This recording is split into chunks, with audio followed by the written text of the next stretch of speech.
Katikkiro wa Buganda Charles Peter Mayiga asabye abantu ba Ssaabasajja Kabaka okubeera obumu n'okwewala abantu abagezaako okubajja ku mulamwa ekiyinza okubaviirako okusaasaana. Ffenna bwe tumala okumanya nti nno tuli baana ba Kabaka tetukkirizanga kuva ku mulamwa. Tutera okulaba oba okuwulira ebintu ebigezaako okutujja ku mulamwa. Abo abagezaako okutujja ku mulamwa baba tebaagala tutambulire wamu. Kaakati bwe tutabeera bumu omulaba afuna waayita.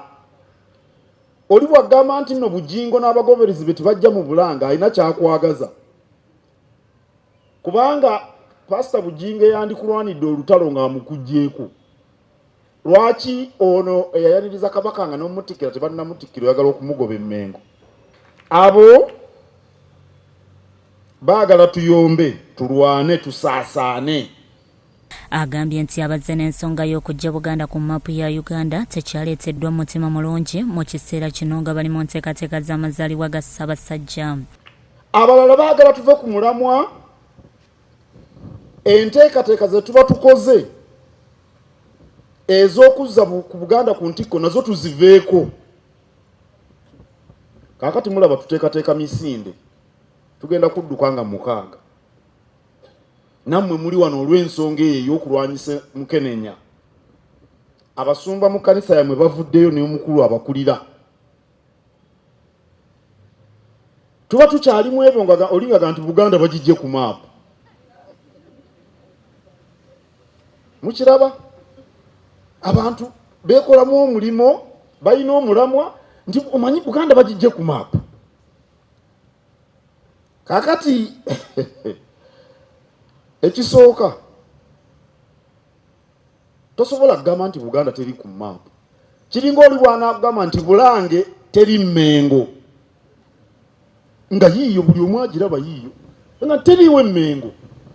Kati Buganda ogijja otya ku maapu?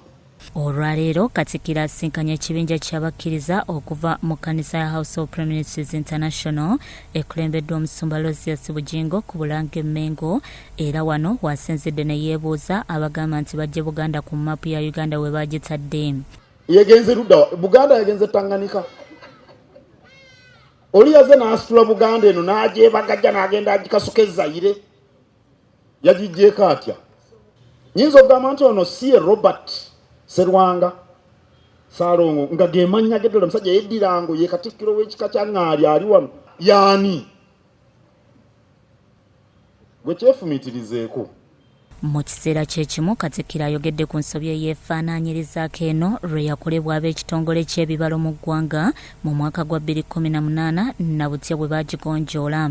Mu nnaku nnya aba Uganda Bureau of Statistics ne bajja wano nga bakulirwa ssentebe wa boodi yennyini ne bagamba mutusonyiwe twakola ensobi ffe bino sitwabiwabudde twali tukuli mu bya bibalo. Bureau of Statistics be bano abakola ebibalo bano abaatubala simanyi oba eyo wamwe gye musabira baatugayo ne bababala abo Uganda Bureau of Statistics era ne beetonda era ne babitereeza era okwetonda ne tukukkiriza.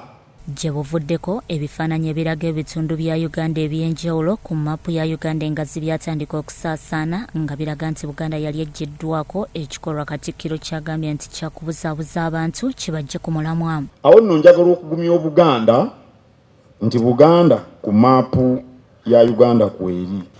Ndowoozezza nti bwe nkyogera leero nkikkaatirize kijja kusaasaana bulungi.